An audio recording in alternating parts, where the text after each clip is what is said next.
Hola amigas y amigos, estamos en la plaza de Enrique García Herrera, una plaza de moderna construcción que se ha ubicado sobre lo que fueron los antiguos terrenos que ocupaban la célebre y conocida calle en Málaga como calle Camas. Esta es una calle que fue muy famosa en Málaga porque aquí era donde había más establecimientos dedicados a la prostitución de toda Málaga. Esta fama de calle de prostíbulos le venía no solo de tiempos modernos, sino ya en tiempos de los musulmanes. Aquí se hizo muy famoso o muy famosa la figura de un personaje al que llamaban Alonso Ñáñez Fajardo, más conocido como el putero mayor de Málaga. A continuación vamos a ver quién era.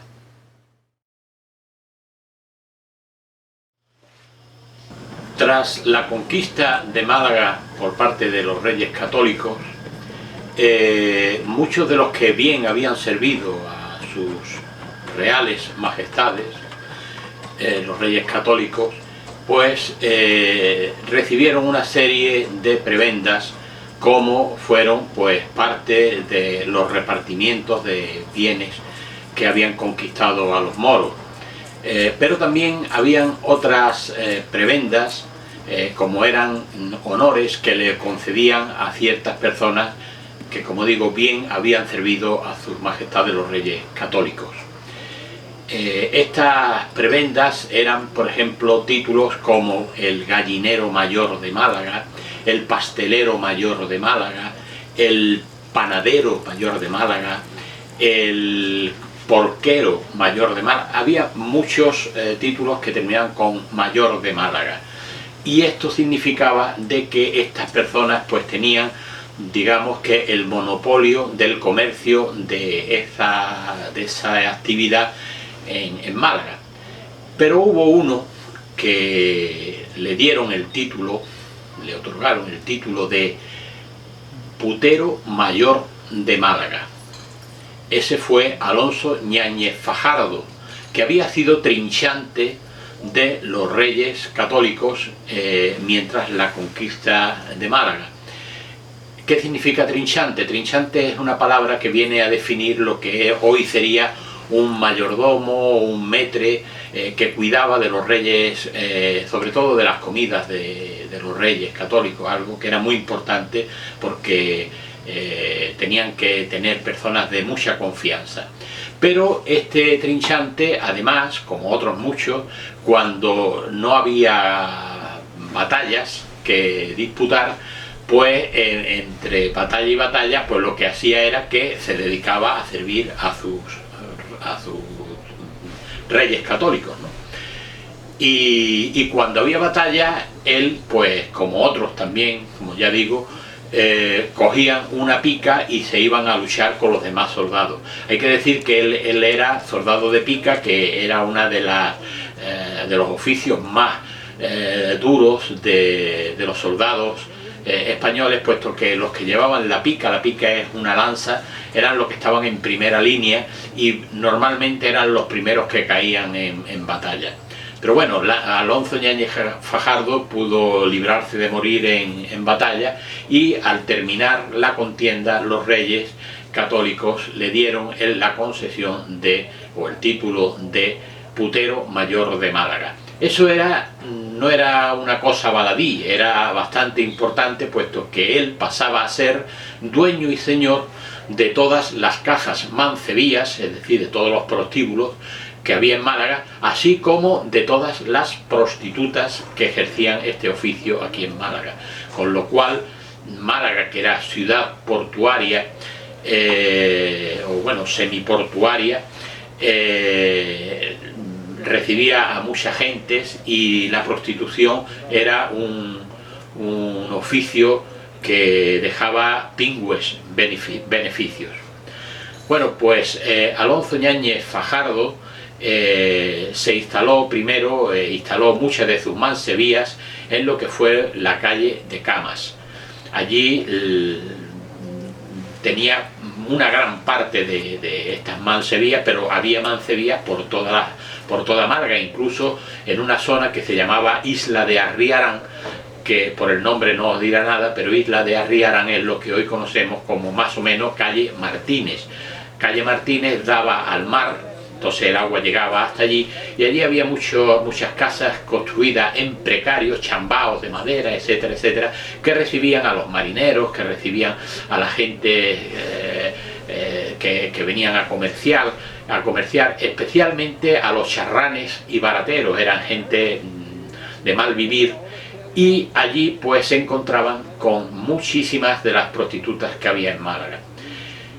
Esto a Alonso Ñáñez Fajardo le originó pues una gran cantidad de dinero.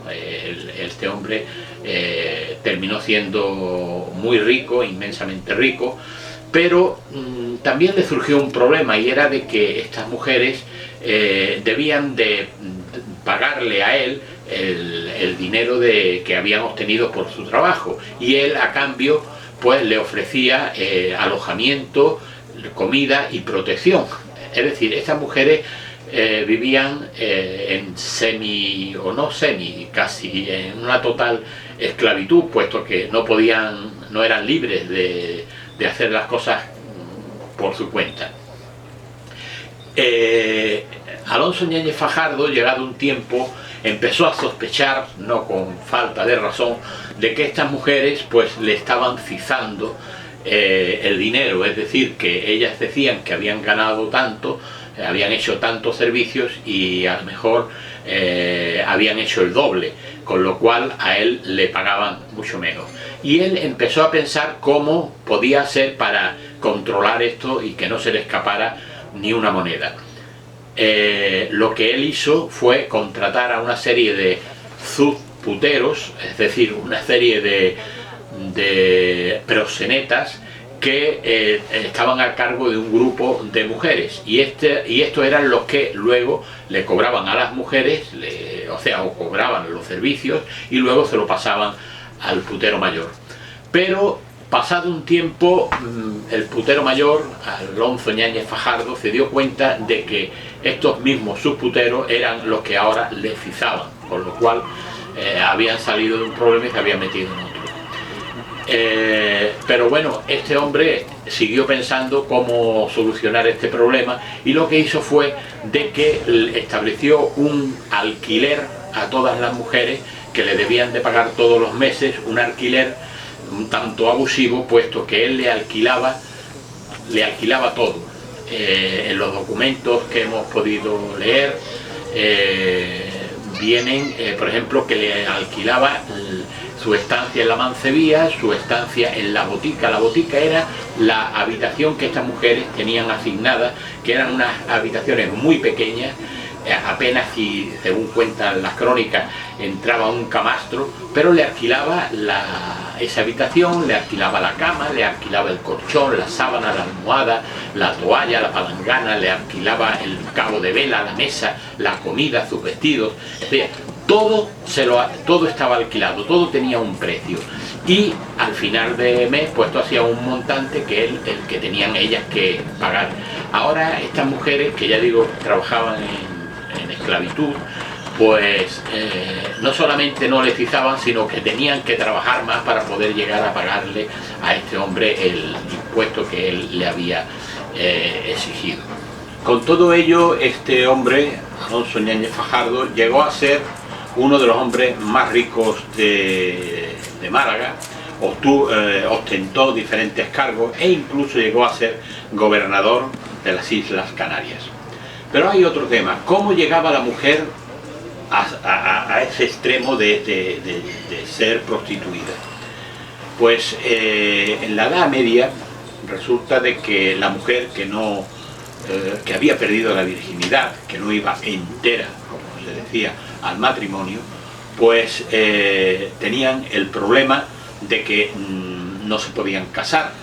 Entonces a estas mujeres solamente le quedaban unas escasas opciones de vida, como era la de o meterse en un convento o si la familia tenía dinero, pues vivir de las rentas de su familia, siempre con mucho peligro, puesto que podían ser violadas, porque luego los violadores como castigo hacían que se casaran con sus víctimas, con lo cual el violador le interesaba violarla porque luego se quedaba con el dinero de esta mujer. Luego la mataba o no la mataba, pero se quedaba con el dinero.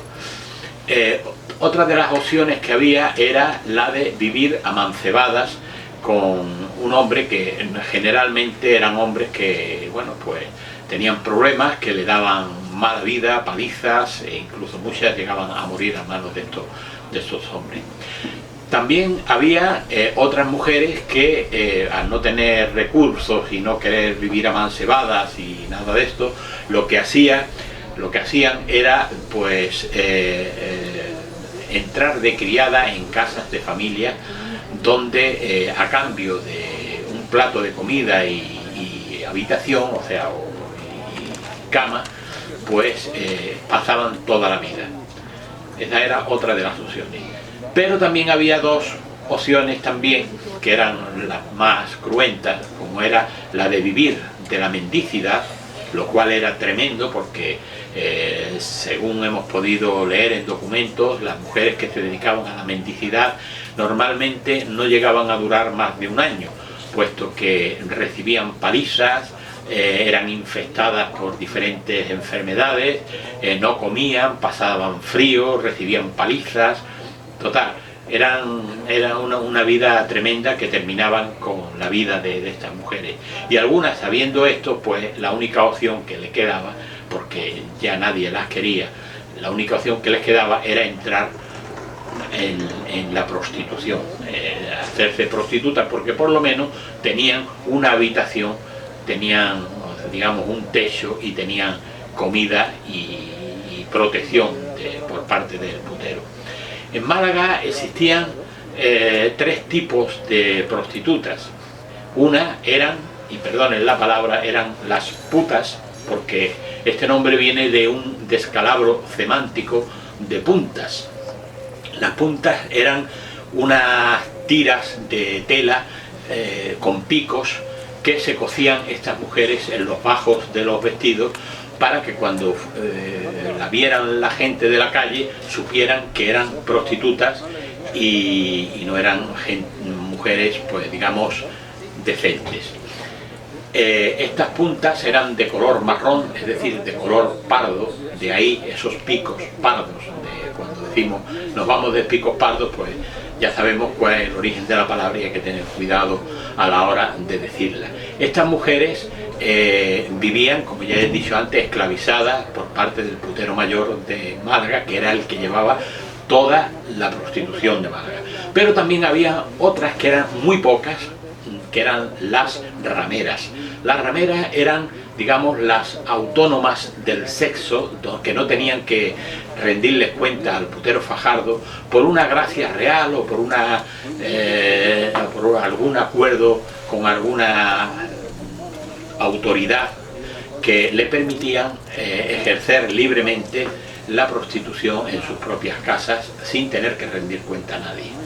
Estas mujeres, y de ahí el nombre, adornaban sus ventanas y los dinteles de sus puertas con unas ramas del campo, que era como un anuncio para avisar que allí se ejercía la prostitución.